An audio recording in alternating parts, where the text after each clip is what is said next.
All right, let's dive into this fascinating world that's, hidden in plain sight right there on the spine of every single library book. We're going to decode the secret language that brings some serious order to the wonderful chaos of human knowledge. I mean, seriously, think about it. Imagine walking into a library where every book, every manuscript, every single recording is just tossed into one giant, unsorted pile. It's this huge challenge that libraries have faced for centuries, this thing they call the knowledge explosion. How on earth do you find anything in that mess? To fix this, libraries needed a system. It's kind of like a grocery store, right? A grocery store is organized so you can just navigate it. You know where to find stuff because all the similar items are grouped together. Well, libraries had to do the exact same thing, but for ideas. They needed an elegant solution to bring some order to all that informational chaos. And the hero of our story? It's library classification. At its core, it's really just a method of putting like with like. It's the whole process of systematically grouping books and other materials by subject so you can find them fast and easy.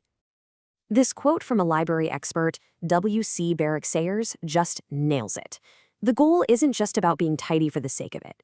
No, the entire system is designed from the ground up to be useful to you, the reader.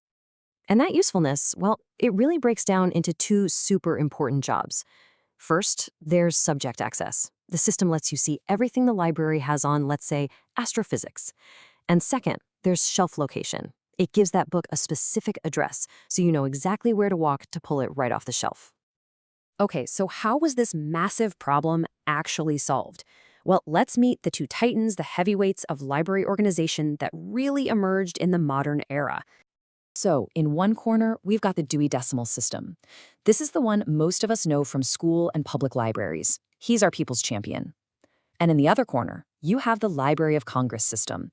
This is the powerhouse used in most big academic and research libraries, the Scholars System. So first up is the DDC. It was dreamed up back in 1876 by the brilliant and, let's face it, incredibly organized Melville Dewey. And his goal? Oh, just to categorize the entirety of human knowledge. Yeah, a pretty ambitious project, to say the least. So Dewey's big idea was to divide this whole universe of knowledge into 10 main classes, which you can see right here, everything from general works in the 000s all the way to history in the 900s.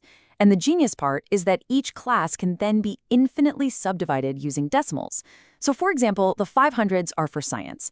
Within that, 520 is astronomy, and a book specifically about the universe would get the number 523.1. It's this beautiful, logical, hierarchical tree of knowledge. Now, let's talk about our other contender. The LCC wasn't created with some grand vision of organizing all knowledge everywhere. Nope, it had a much more practical goal: to organize the single, massive, and constantly growing collection of the U.S. Library of Congress. And right away, you can see the difference in approach. Instead of just 10 number-based classes, LCC uses 21 letter-based classes, like Q for science and P for language and literature. This whole alphanumeric system creates a much larger base, which allows for the incredible detail you need to organize those deep, specialized collections you find in a major research library. So here's the crucial point. Neither system is just better than the other. They're built for different jobs. DDC's simple, memorable numbers and broad categories, they're perfect for public libraries. But LCC's massive, expandable structure is absolutely ideal for academic libraries with millions of highly specialized books. It's all about using the right tool for the right job. All right, now for the big aha moment. We've talked about these systems, but how do they actually translate to that mysterious code you see on the spine of a book? Well, that's the call number. And believe me, it is not random at all. The best way to think of a call number is as the book's unique address. It's not some random string of characters. It's a code that tells you the book's subject and its exact location relative to every other book in the entire library. And this address is typically built from 3 distinct parts. So, first up, you have the class number.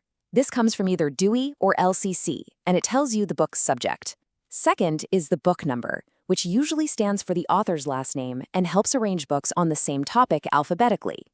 And finally, you might see a collection number, which tells you if the book is in a special section, like reference or maybe the oversized collection. So, after all that, why should this matter to you? The person who's just looking for a good book? I promise, it's not just some weird arcane system for librarians to geek out over. It's because this hidden order is what makes browsing possible. It's why, when you find one book you're interested in, the system makes sure that other books on that very same topic are sitting right there next to it. It enables that magic of serendipity, of discovering an amazing book you never even knew you were looking for. And that brings us to one last, kind of provocative thought. In our digital world, right, where we can instantly search for any term we want, does this meticulous physical arrangement of books on a shelf still hold any value? Or does that deliberate, curated journey of browsing offer something a search bar just can't replicate? That's something to think about the next time you're lost in the stacks.